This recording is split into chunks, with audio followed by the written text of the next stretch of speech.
Hey, what's going on, guys? Welcome to the channel. UFC 290, Alexander Volkanovski versus Yair Rodriguez is almost here, and this card is absolutely stacked with incredible fights. And there is so much to love about UFC 290, but this is going to be my top 3 reasons I love UFC 290. And I'm going to scratch deeper than the surface. I'm not just going to say I love this fight, I love that fight. We're going to look at some legitimate reasons that I am really looking forward to UFC 290. I'm going to start off with some honorable mentions, and then I'm going to go from 3 to 1, 1 being the reason I most love UFC 290. And I feel like that number 1 reason is flying under the radar a bit, but we're going to discuss that later in the video. Before I get into any of my reasons, comment down below what reason are you most looking forward to UFC 290. And also, if you want to see my top 3 reasons I hate UFC 290, I will link that down in the description as well as the end cards if you want to go check it out after this. So starting off with my first honorable mention, and that is that Dan Hooker will be punished at UFC 290.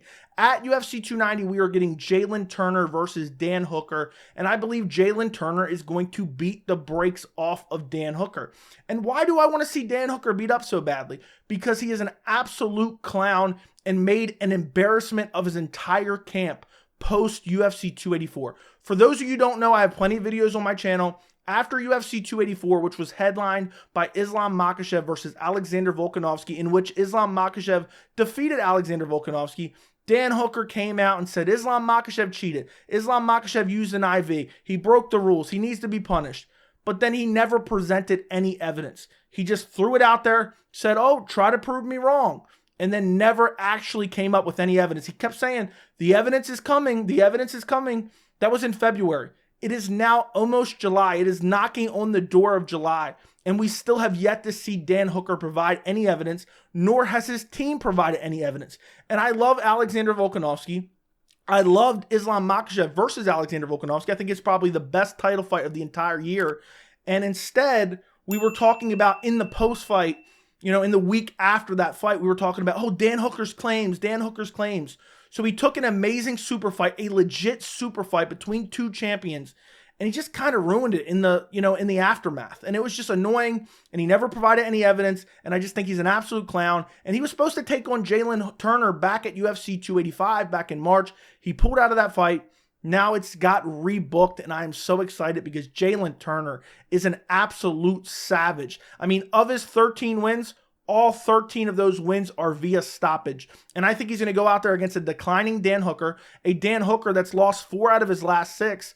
And I think Jalin Turner is going to go out there and beat the brakes off of him and essentially retire Dan Hooker. I mean, the only type of fighter that Dan Hooker will be able to beat is Claudio Puelles, because he got that win in his last fight at UFC 281. But before that, got destroyed by Arnold Allen, got destroyed by Islam Makhachev back in October 2021, which is where Dan Hooker initially got those sour grapes because he got his arm almost ripped off by Islam Makhachev. Now his teammate loses to him in close fashion, in competitive fashion.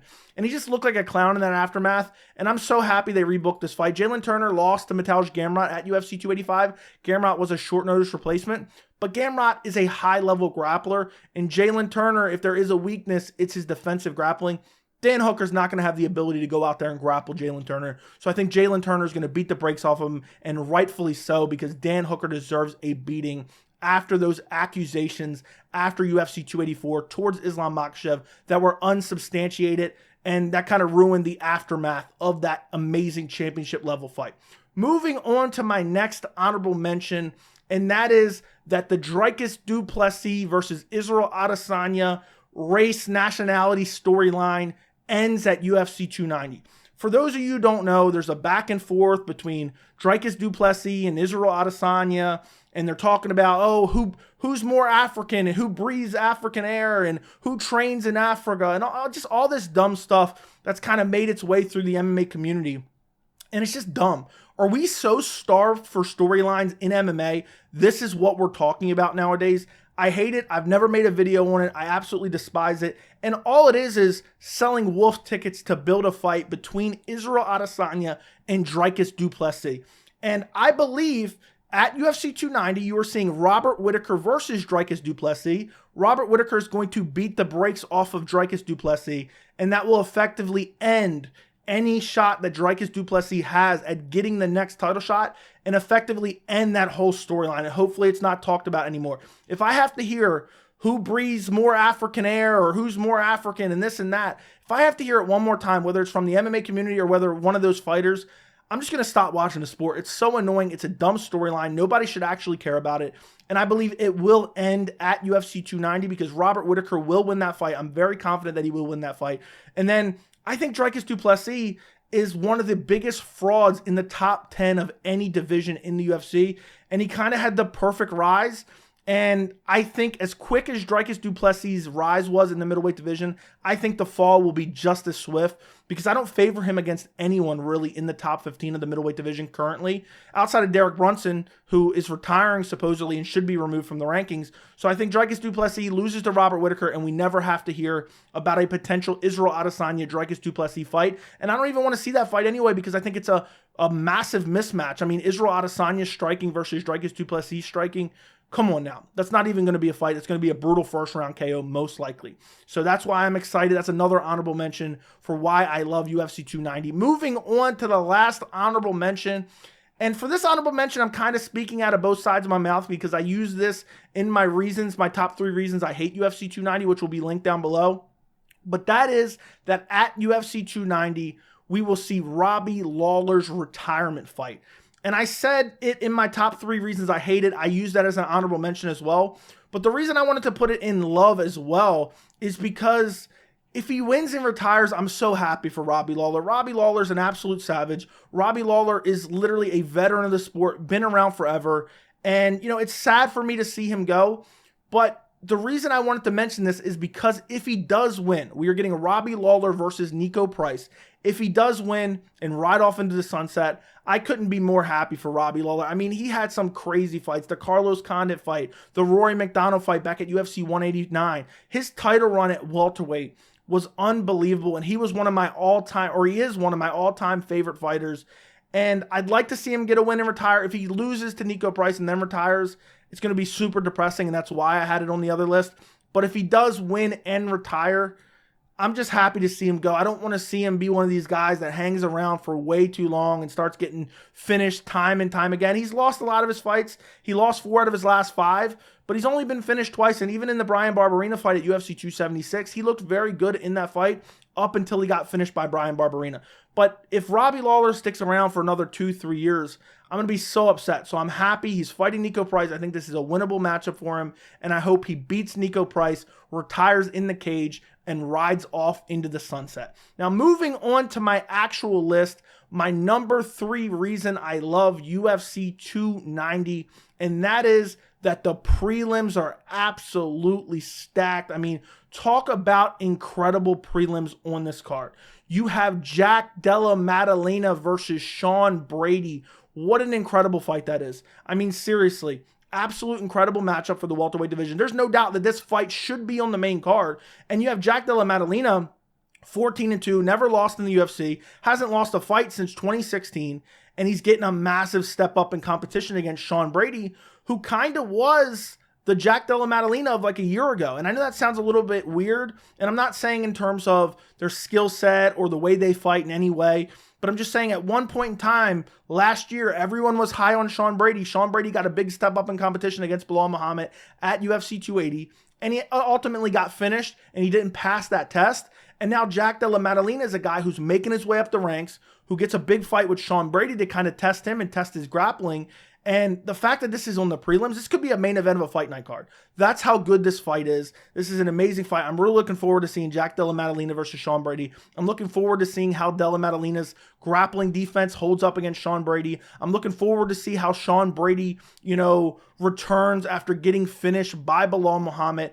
And I just think this is a great fight for the prelims. And then on top of that, you have Robbie Lawler versus Niko Price, which, say what you will about their skill sets and their current level in terms of their skill, they're not the elite of the elite, but that's going to be a barn burner of a fight. That's going to be a great fight. I cannot wait for Robbie Lawler versus Niko Price. Robbie Lawler's never in a boring fight. Niko Price is never in a boring fight. I mean, Niko Price's last fight against Philip Rowe was absolute insanity. He got finished in the 3rd round, but it was a crazy fight. The fight against Michel Pereira, back at UFC 264 was incredible. And I don't even need to list all the exciting fights from Robbie Lawler. I mean, time and time again, he's just delivering super exciting fights. And I just think the prelims are rather stacked for this card. And that's not always the case. Sometimes you'll have a big pay-per-view. You won't have the greatest prelims. These are very good prelims. Unfortunately, there was another prelim I was going to mention in this video, which was Christian Rodriguez, the guy who beat Raul Rosas Jr. versus Cameron Saman. But that fight, unfortunately, got canceled. Christian Rodriguez had to pull out of the fight. So that's no longer on the prelims. But nonetheless, just the two fights that I mentioned, I mean, Jack Della Maddalena versus Sean Brady on the prelims is incredible. Moving on to my number 2 reason I love UFC 290, and that is the backstory of the co-main event, which is Brandon Moreno versus Alexandre Pantoja for the UFC flyweight title. What a storyline this is. I'm really looking forward to this matchup. First off, just off the top, it is a super compelling high-level fight. I mean, Brandon Moreno, he is so good, so well-rounded. He's coming off that win over Deiveson Figueiredo, where he won via TKO stoppage. He was looking unbeatable in that fight. And then you have Pantoja, who literally fights like a video game character. He went out there and destroyed Alex Perez in the first round back at UFC 277. And this has kind of been a fight that's been in the making and people have been talking about for like the last 6 months or so. We had to finish the, 4th fight between Moreno and Figgy, but now this fight is finally coming to fruition. And not only is it a high-level fight, it has just an amazing backstory because these guys fought in the past, not only once, but twice. So this is a true MMA version of the Israel Adesanya versus Alex Pereira story, because Alexandre Pantoja has 2 wins over Brandon Moreno. The first win was back on The Ultimate Fighter, where he submitted Brandon Moreno via rear naked choke back in 2016. Then the second one was all the way back in 2018, which was 5 years ago, May of 2018. He beat him via decision. And after that loss to Alexandre Pantoja back in 2018, Brandon Moreno was cut from the organization. He went out, fought in LFA one time, won a fight, got re-signed, I think, for a short notice fight against Askar Askarov, fought to a draw on that, and then he just had a massive career resurgence, beating Kai Kara France, Jussier Formiga, Brandon Royval, and then eventually going on to win the title against Deiveson Figueiredo. And now he's so much improved. He's the champion of the division, but now his own personal boogeyman in Alexandre Pantoja, who has 2 former wins over him in the last 10 years, has rose to the top and is coming for Brandon Moreno's title. What a fight. What a storyline. I know some people like, grown men throwing stuff at each other and pushing and screaming and yelling incoherent things. And, you got the face mush by Conor McGregor in The Ultimate Fighter, and people are so happy about that. I love really good storylines that aren't manufactured. And Brandon Moreno defending his flyweight title in 2023 against a guy that has 2 wins over him, 1 by stoppage, and a guy who looks better than ever. It doesn't get much better than that. These are 2 super high-level fighters in their primes. Alexandre Pantoja looked incredible in his last fight. I mean, against Alex Perez. He's on a 3-fight winning streak, and look who he's beat. Alex Perez, Brandon Royval, and Manel Kape. All 3 excellent wins. Brandon Royval is on the verge of a title shot himself. Manel Kape is surging up the ranks. He's probably 1 or 2 fights away from a potential title shot. And Pantoja beat all those guys, 2 of them by stoppage.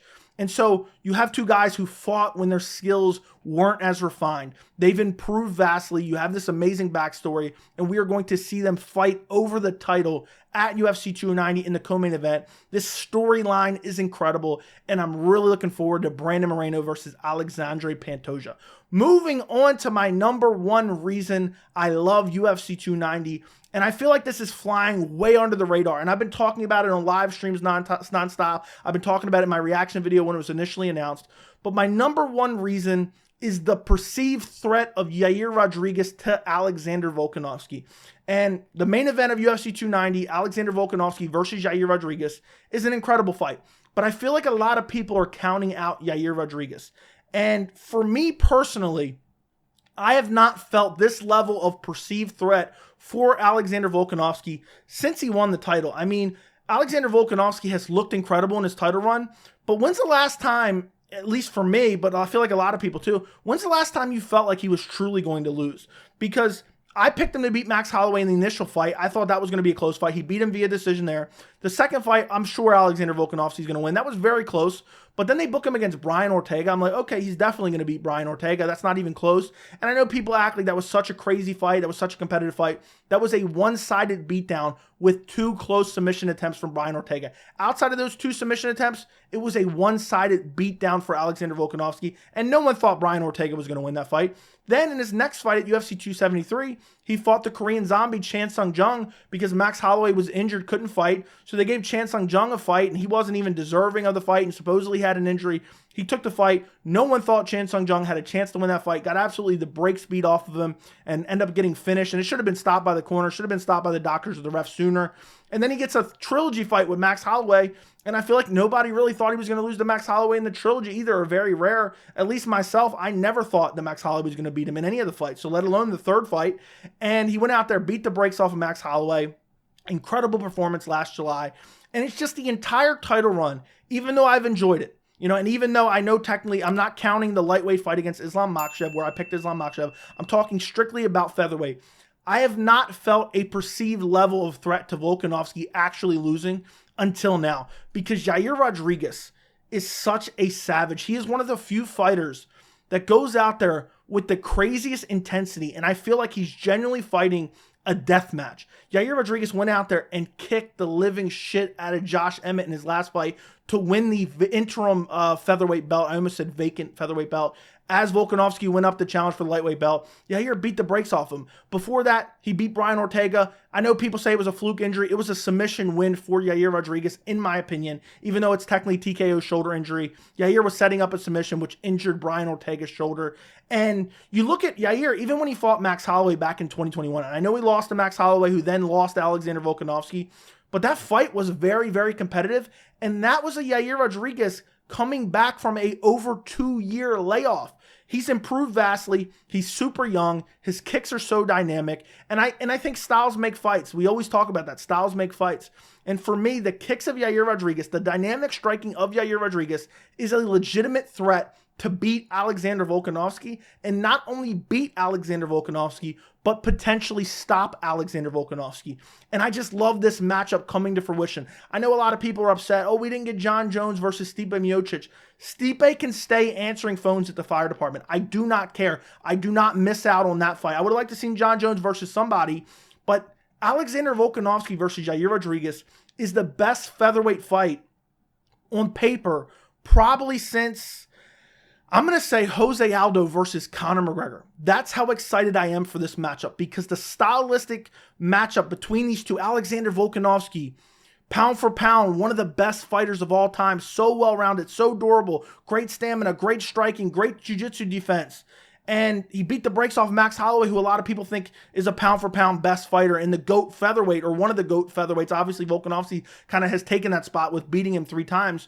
And you have Yair, who's just so dynamic on the feet. And I feel like we have not seen a challenge like this for Alexander Volkanovski in his entire title run, and that's what makes me so excited for this fight. For me, Alexander Volkanovski versus Yair Rodriguez is bigger than John Jones versus Stipe Miocic. Not necessarily in terms of pay-per-view buys, but in terms of my excitement level. And what I gauge my excitement level based on in a fight like this, especially when you have a dominant champion, is the perceived threat. And for me, the perceived threat of Yair Rodriguez in this fight is very, very high. I think Yair Rodriguez, if you're counting him out in this fight, you are sadly mistaken. He may inevitably lose, but he's going to go out there and he's going to make it an absolute dogfight.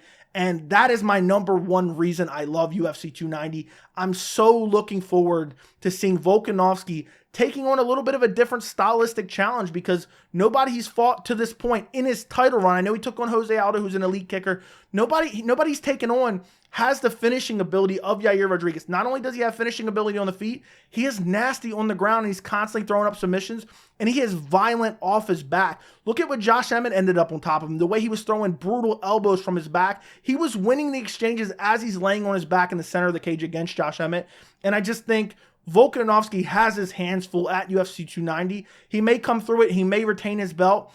But man, am I looking forward to this matchup. And I really do believe for the first time in many years, I believe Alexander Volkanovski could potentially lose his belt at UFC 290, and that's why I absolutely love UFC 290, and I cannot wait for it. Let me know what you guys think about all my reasonings down in the comments. Am I awful in some of them? Is the number one reason, am I completely ridiculous with that? Is Volkanovski going to steamroll Yair Rodriguez? I'm genuinely curious to hear your opinion. Don't forget to like the video. Don't forget to subscribe, and thank you so much for watching.